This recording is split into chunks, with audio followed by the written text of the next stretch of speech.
कर्मण्येवाधिकारस्ते मा फलेषु कदाचन मा कर्मफलहेतुर्भूः मा ते संगोऽस्त्वविकर्मणि।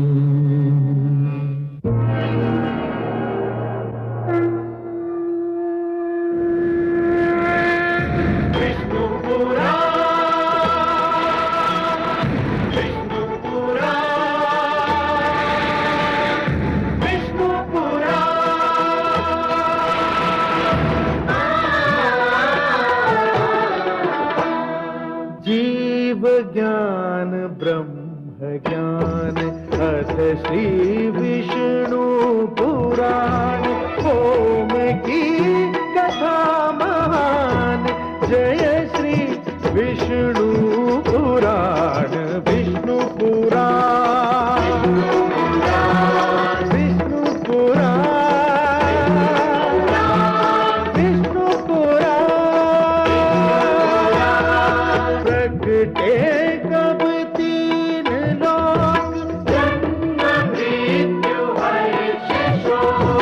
पृथ्वी जल वायु गगन ज्योत अगन इस पुराण में है निहित जप तप और योग ध्यान विष्णु पुराण विष्णु पुराण विष्णु पुराण।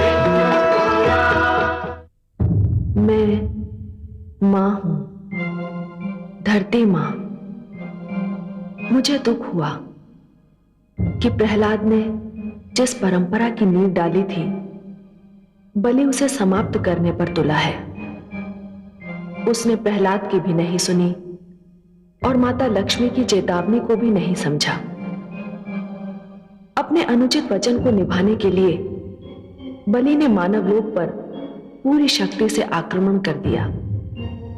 बेचारा निर्दोष मानव इस अचानक आई विपदा से घबरा गया। बलि की शक्तिशाली सेनाओं ने मानवलोक को रौंद डाला। मानवलोक में हाहाकार मच गया। बलि ने बलपूर्वक मानवलोक में देवताओं की पूजा बंद करवा दी और देवताओं का ये अंतिम सहारा भी छिन गया। ये विचित्र विडंबना है कि कभी कभी संतान अपनी इच्छाओं और योजनाओं की पूर्ति में माता पिता को बिल्कुल भूल जाती है, पर जब असफलता और पराजय और निराशा का मुंह देखना पड़ता है तो उसे अपने माता पिता की ही याद आती है। देवताओं को भी अब अदिति की याद आई।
सम्राट की जय हो, जय हो।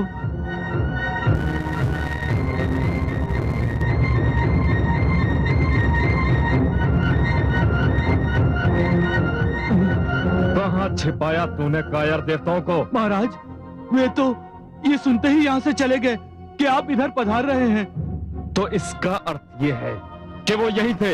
हाँ महाराज। तो क्या तूने उन्हें शरण दी थी? ये भी सत्य है महाराज। क्यों दी शरण? क्या तूने मेरी घोषणा नहीं सुनी थी कि जो भी देवताओं को शरण देगा वो मेरा शत्रु होगा? मुझसे भूल हो गई महाराज, मुझसे भूल हो गई। इस भूल का दंड तुझे मिलेगा, अवश्य मिलेगा। हाँ!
माते, हम शून्य में भटकते भटकते थक गए हैं।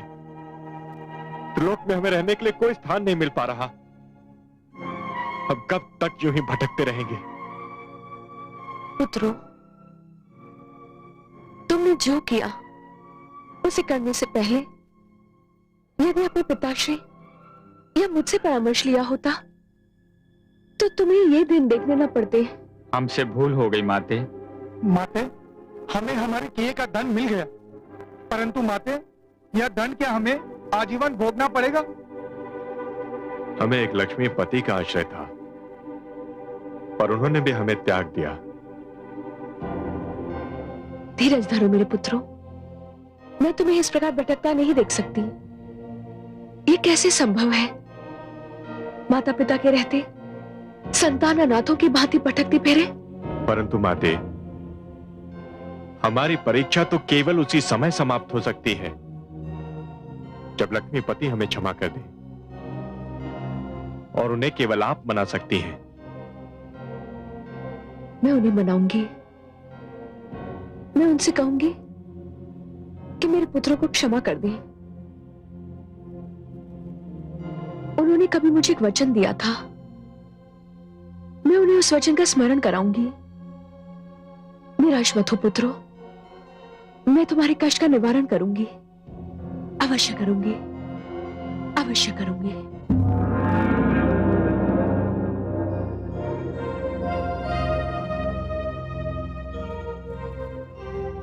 मैं जानती हूँ कमल नयन, इस समय आपके मन में कितनी गहरी उदासी छाई हुई है। उदासी तो आपके नेत्रों से भी झांक रही है महादेवी। क्या करूं? निर्दोष और असहाय मानव पर जब अत्याचार होता है तो आप भी व्याकुल हो उठते हैं और मैं भी तड़प उठती हूँ। बलि ने मानव लोक में जो उथल पुथल मचाई है उस पर मुझे बहुत क्रोध आ रहा है। मैंने आपसे कहा था महादेवी कि आसुरी प्रवृत्तियों को परिवर्तित होने में कई पीढ़ियां बीत जाएंगी, और मैंने यह भी कहा था ना महादेवी कि बलि अपने जीवन के दोराहे पर खड़ा है। हाँ कमल नयन, मुझे आपके मुख से निकला एक एक शब्द स्मरण रहता है, मैं कैसे भूल सकती हूँ। बस मुझे दुख इस बात का है कि इस दोराहे पर पहुंचकर बलि उस मोड़ की ओर मुड़ गया है जो सत्य के मार्ग पर नहीं जाता। मुझे इसका भी दुख है कि उसने मेरी बात नहीं मानी। महादेवी, हर निर्माण में विनाश के और हर उत्थान में पतन के कारण भी छिपे हुए होते हैं। जब भी कोई व्यक्ति ऊंचाइयों पर जाने लगता है तो पतन उसे नीचे लाने के अवसर खोजता रहता है। बलि ने आपकी बात को ना मानकर अपने पतन को अवसर प्रदान किया है। मुझे अपने प्रिय पुत्र प्रहलाद के वंशज के पतन का विचार ही बहुत दुखी कर देता है। बलि ने सब कुछ बदल दिया। पर महादेवी ये मत भूलिए कि बलि का एक गुण प्रशंसा करने योग्य है। वो अपनी बात पर अडिग रहा। उसने जो कहा वही कर दिखाया। हे पद्मनाभ, हे महादेवी, हे नारायण, हे त्रिलोकीनाथ। अरे अरे, देवमाता अदिति, ये आप क्या कर रही हैं देवमाता? अब त्रिलोक में मेरे लिए आपके चरणों के अतिरिक्त कोई स्थान नहीं रह गया है। ये मेरा अंतिम आश्रय है। मुझे अपने चरणों में पड़ा रहने दीजिए। नहीं देवमाता, नारी और माता का स्थान मेरे चरणों में नहीं, मेरे मन में है, मेरे शीश पर है। आज्ञा दीजिए, आप क्या चाहती हैं? मेरे पुत्रों को क्षमा कर दीजिए जगदीश्वर। देवमाता अदिति, आपके पुत्रों ने मेरे विरुद्ध तो कोई अपराध किया नहीं है जिसे मैं क्षमा कर दूं। उन्होंने विरोचन और बलि के प्रति अपराध किया है देवमाता, सो क्षमा भी केवल वही कर सकते हैं। हां, मुझे उन पर रोष अवश्य है और इसीलिए मैंने अपना नाता उनसे तोड़ लिया है। तो आप मेरी विनती मान लीजिए, अपना रोष समाप्त कर दीजिए, उनसे फिर अपना नाता जोड़ लीजिए। आपके बिना मेरे पुत्र तो माता पिता के रहते हुए भी अनाथ हो गए हैं।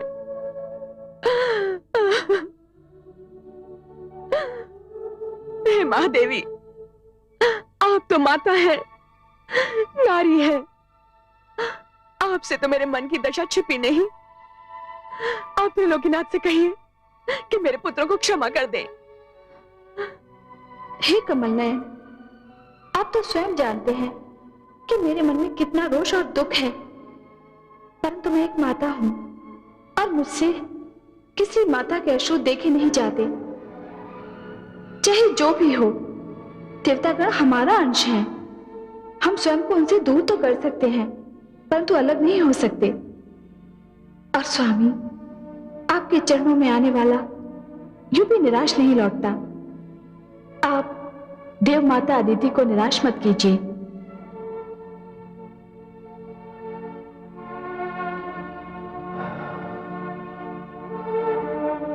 हे महादेवी,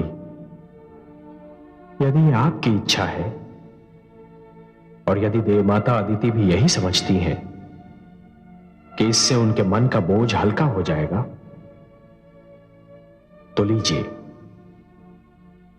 हे विष्णुप्रिया, हे महालक्ष्मी, मैं आपको साक्षी मानकर देवताओं से अपने संबंध विच्छेद के अंत की घोषणा करता हूं।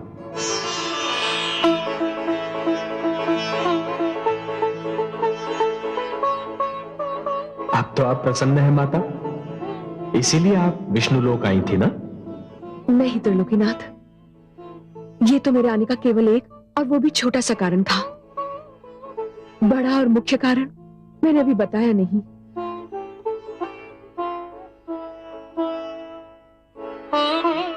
और क्या कारण है देवमाता? मैं आपको कुछ याद दिलाने आई थी सर्वेश्वर। आपको उस दिन का स्मरण है जब मेरे पुत्रों ने माता दिवस मनाकर मुझे सम्मानित किया था? आप और माता भी वहां पधारे थे, याद है माता? हम कुछ नहीं भूले देव माता। उस दिन आप बहुत प्रसन्न थे त्रिलोकीनाथ। मेरे कमल नयन तो ऐसे हैं कि जब कोई संतान अपने माता पिता का आदर करती है तो ये बड़े प्रसन्न हो जाते हैं, और जब कोई संतान अपने माता पिता को दुख देती है तो ये भी दुखी हो जाते हैं। परंतु नारायण, उस दिन तो आप इतने प्रसन्न थे कि आपको अपने अजन्मा होने का दुख हो रहा था, और अब कह उठे थे कि कितना अच्छा होता कि आपका जन्म मेरी जैसी माता के कोख से हुआ होता। हाँ देव माता, मैंने यही कहा था। और फिर आपने वचन दिया था कि एक बार मेरे पुत्र बनकर आप मेरी कोख से अवश्य जन्म लेंगे। मैं आपको आपका वही वचन याद दिलाने आई थी सर्वेश्वर।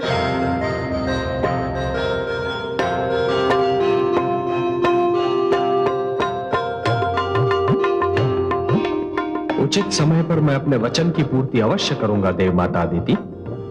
समय आ चुका है पद्मनाभ। पुत्र का जन्म उसकी अपनी इच्छा का फल नहीं, माता पिता की इच्छा और सपनों का फल होता है। मेरी इस इच्छा का एक और भी कारण है। वो क्या? मेरी इच्छा है कि आप मेरे पुत्र बनकर जन्म लें और बलि का वध करें। बलि का वध? हाँ, क्योंकि उसके वध के बिना मेरे पुत्र का उद्धार संभव नहीं। देव माता, बलि ने देवताओं को केवल निष्कासित किया है, उनका वध नहीं किया। और जब उसने किसी का वध नहीं किया तो उसका वध कैसे किया जा सकता है? आप वचनबद्ध है वासुदेव? नहीं देव माता, वचन मैंने केवल आपकी कोख से जन्म लेने का दिया था, सो मैं निभाऊंगा। मैंने बलि का वध करने का वचन आपको कभी नहीं दिया, सो वो कार्य मैं कदापि नहीं कर सकता। देव माता अदिति, यदि इतने महान दानी का वध स्वयं मैं कर दूं, तो देवताओं में और मुझ में अंतर ही क्या रह जाएगा? बलि दानी है, यशस्वी है, प्रजा में लोकप्रिय है, महान है। नहीं देव माता, नहीं, उसके वध की बात तो मैं सोच भी नहीं सकता। तो फिर मेरे पुत्रों का उद्धार कैसे होगा? वो आप मुझ पर छोड़ दीजिए देव माता। बलि ने केवल एक ही भूल की है, मानव लोक पर आक्रमण करने की, जिसका दंड उसे अवश्य मिलेगा। आप जाइए माता, निश्चिंत होकर जाइए। बहुत शीघ्र मैं आपकी कोख से वामन अवतार बनकर जन्म लूंगा। कोटि कोटि धन्यवाद सर्वेश्वर। कोटि कोटि प्रणाम हे माता लक्ष्मी। मैं धन्य हो गई।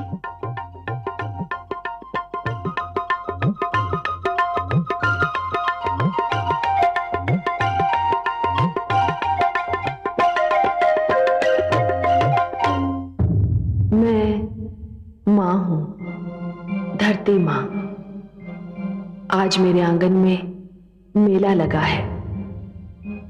आकाश गंगा उतर आई है मेरी अंगनाई में।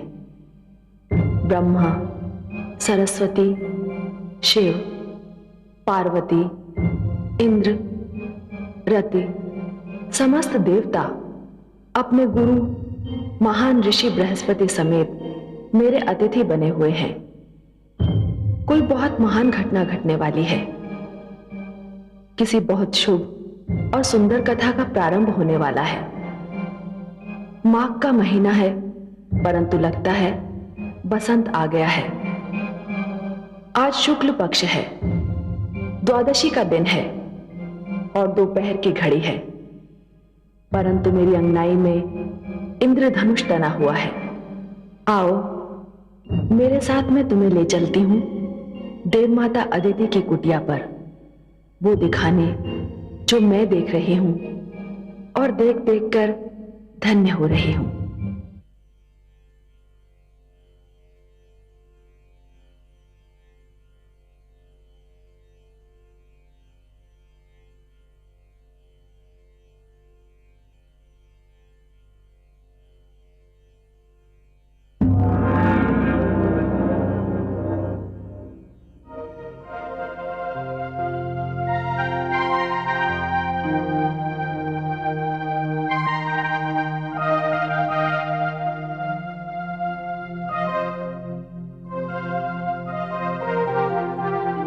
हे सृष्टि के रचयिता, हे आदि प्रजापति, हे ब्रह्मा, आपका देवी सरस्वती का स्वागत है।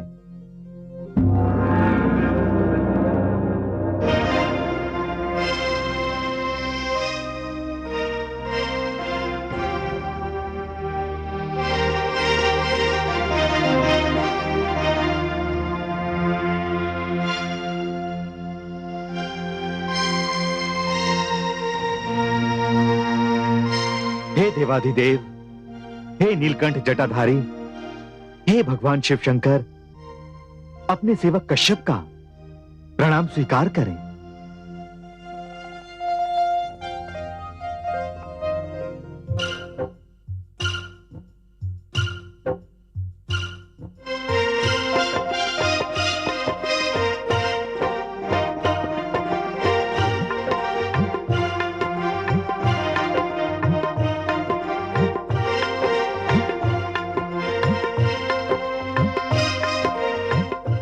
हे गुरुदेव बृहस्पति, आपको कोटि कोटि प्रणाम।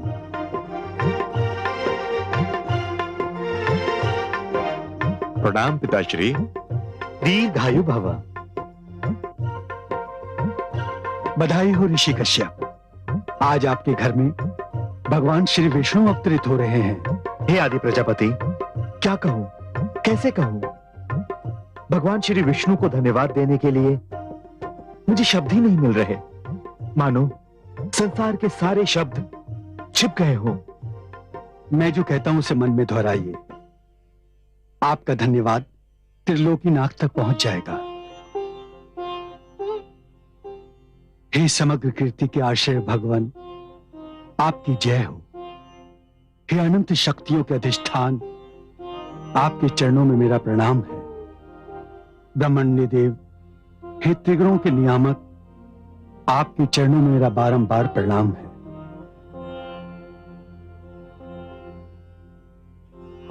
जय रुगाय भगवान मुरुक्रम नमोस्तुते। नमो ब्रह्मण्य देवाय त्रिगुणाय नमो नमः।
ब्रह्मा, हे शिव, हे सरस्वती, सर्वप्रथम वामन देव का उपनयन संस्कार होना चाहिए।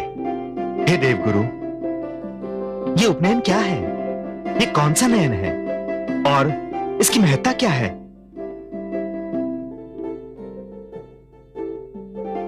इस संस्कार का इससे उत्तम अवसर और क्या हो सकता है कि आप सब यहां उपस्थित हैं। उपनयन में बटे हुए धागे के 6 फेरे सदैव कर्मों के प्रति उत्तरदायित्व का स्मरण कराते हैं। ये स्मरण कराते हैं विद्यार्थी के रूप में ब्रह्मचर्य का पालन, गृहस्थ के रूप में पत्नी तथा परिवार का पालन, एक सामाजिक प्राणी होने के नाते सामाजिक नियमों का पालन, समाज के प्रति अपने उत्तरदायित्व का पालन तथा संन्यास तक क्षमा के समक्ष नियमों का पालन अनिवार्य है। इन नियमों के पालन के लिए भिक्षा भी मांगनी होगी। भिक्षा इस संसार का आवश्यक अंग है। भिक्षा वृत्ति में सबसे कुछ ग्रहण करने की जो इच्छा एवं क्षमता होती है, वो जीवन का प्रारंभ करने वाले के लिए नितांत आवश्यक होती है। धन्यवाद देवगुरु, धन्यवाद। आयुष्मान भव।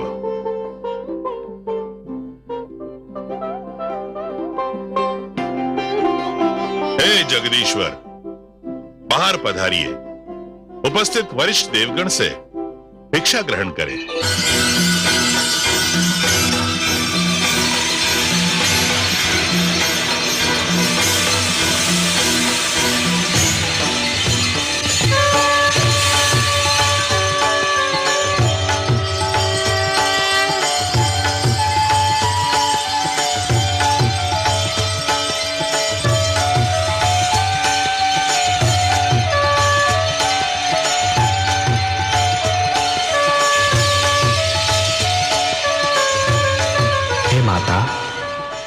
जननी, मेरी वंदना स्वीकार कीजिए।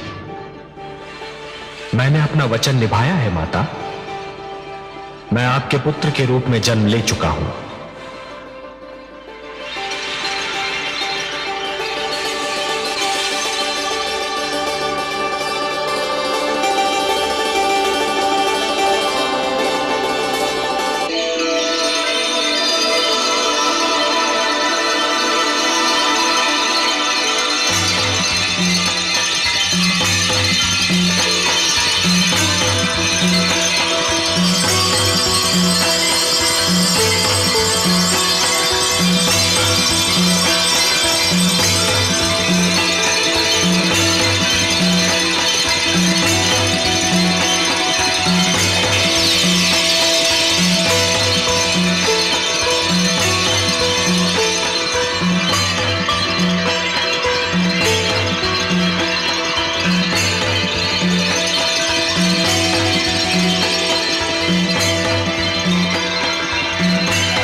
हे सर्वेश्वर, मैं यक्षराज कुबेर आपको प्रणाम करता हूं।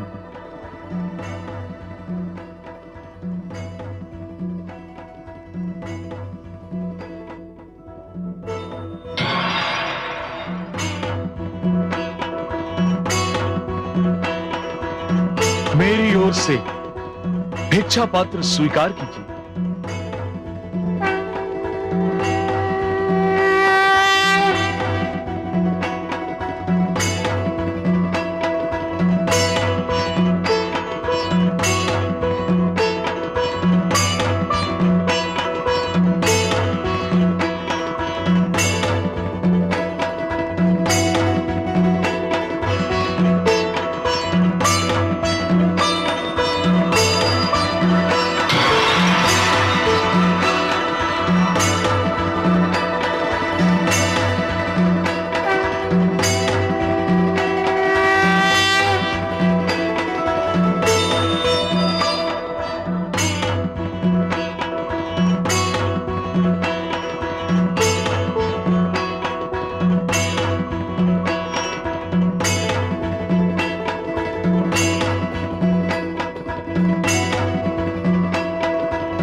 स्वः तत्सवितुर्वरेण्यं भर्गो देवस्य धीमहि धियो यो न प्रचोदयात्।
भगवान देव, हम आपसे अपने जघन्य अपराध की क्षमा चाहते हैं। हम स्वीकार करते हैं कि हमसे एक ऐसी भूल हुई है जिसके कारण आप हमसे रुष्ट थे। हम वचन देते हैं कि भविष्य में कभी कोई ऐसी भूल नहीं करेंगे जो आपके रोष का कारण बन जाए। देवराज, भूल का आभास ही भूल का प्रायश्चित होता है। जिस प्रकार निर्मल जल वस्त्र पर जमे हुए मैल को धो देता है, उसी प्रकार भूल का आभास और भूल की स्वीकृति आत्मा को स्वच्छ बना देती है। अपराध की क्षमा यदि सच्चे मन से मांगी जाए देवराज, तो आत्मा का बोझ हल्का हो जाता है। हे सर्वेश्वर, मैं समस्त देवताओं की ओर से सच्चे मन से क्षमा याचना करता हूं। देवराज, आपके अपराध के कारण धरती को युद्ध का कष्ट भोगना पड़ा। निर्दोष मानव की निर्मम हत्या हुई। जीव हत्या सबसे बड़ा पाप है देवराज, जो युद्ध के नाम पर किया जाता है। देवराज, माता अदिति के गर्भ से जन्म लेने के कारण मैं बाप का अनुज हूं। मुझे उस महान सुख का आभास हो रहा है जो केवल किसी माता की कोख से जन्म लेने के कारण ही मिलता है। ये महानतम आनंद है सृष्टि का देवराज। ये सृष्टि का महानतम आनंद है। इस आनंद के कारण और आप सबके पश्चाताप के कारण मैं आपको क्षमा प्रदान करता हूं। हे त्रिलोकीनाथ, हे पद्मनाभ, आपको कोटि कोटि धन्यवाद। आपका धरती पर अवतरण संपूर्ण जगत के लिए कल्याणकारी सिद्ध होगा। अब जिस रूप में भी दिखाई दे, वही रूप सुंदर और महान है। आपका यह वामन रूप भी अत्यंत मनोहर है। धन्यवाद देवराज, परंतु इस बार मैं स्वयं धरती पर भिक्षा मांगने आया हूं। भिक्षा मांगने? हाँ देवराज, भिक्षा मांगने, एक भिक्षुक बनकर।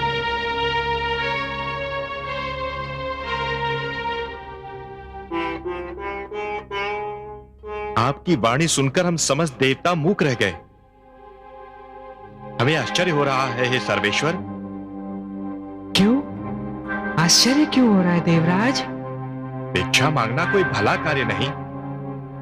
हे जगदीश्वर, भिक्षा मांगना तो एक निकृष्ट कर्म है, निंदनीय कार्य है, सामाजिक अपराध है। भिक्षुक तो दया का पात्र होता है। नहीं देवराज, आप जो कह रहे हैं वो अवश्य ही असत्य नहीं, पर पूर्णतया सत्य भी नहीं। मैं समझा नहीं है नीलकांत। देवराज, वो भिक्षा जो अथक परिश्रम के भय से, शारीरिक कष्ट उठाने के भय से, आलस्य से मांगी जाती है, वो अवश्य ही एक निकृष्ट कर्म है, तो निंदनीय है, एक सामाजिक अपराध है। परंतु भिक्षा के और भी तो रूप होते हैं देवराज। और रूप? और रूप क्या हो सकते हैं जगदीश्वर? देवराज, ध्यान से देखिए तो हर प्राणी जन्म से भिक्षुक ही होता है। उसका सारा जीवन भिक्षा मांगते मांगते ही व्यतीत होता है, और वो जिन वस्तुओं की भिक्षा मांगता है, उन सारी वस्तुओं की निंदा भी नहीं की जा सकती। आप ज्ञान का स्रोत हैं हे नीलकांत, ज्ञान का आधार है। जो आप जानते हैं कोई और उसका एक अंश भी नहीं जान सकता। पर क्षमा करें, हम आपके विचार समझने में असमर्थ हैं। आप जो कह रहे हैं, हमें उसकी व्याख्या जानने की इच्छा हो रही है। कोई प्राणी मात्र जन्म लेने से ही भिक्षुक कैसे हो सकता है? धन्य हुई धरती लिया वामन ने अवतार, आए मिलकर देवगण देने को उपहार। जाने ये क्या भेद है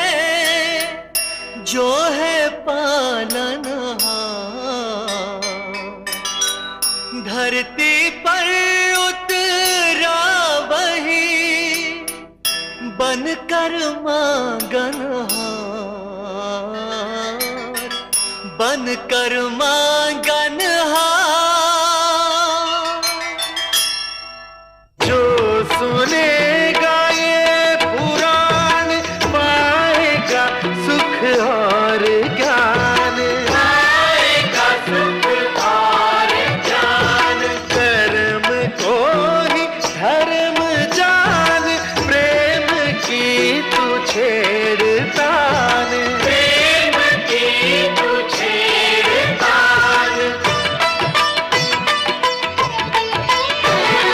बीते युग बता रहे हैं, बीते युग बता रहे हैं, सत्य पथ पे चल सुजान।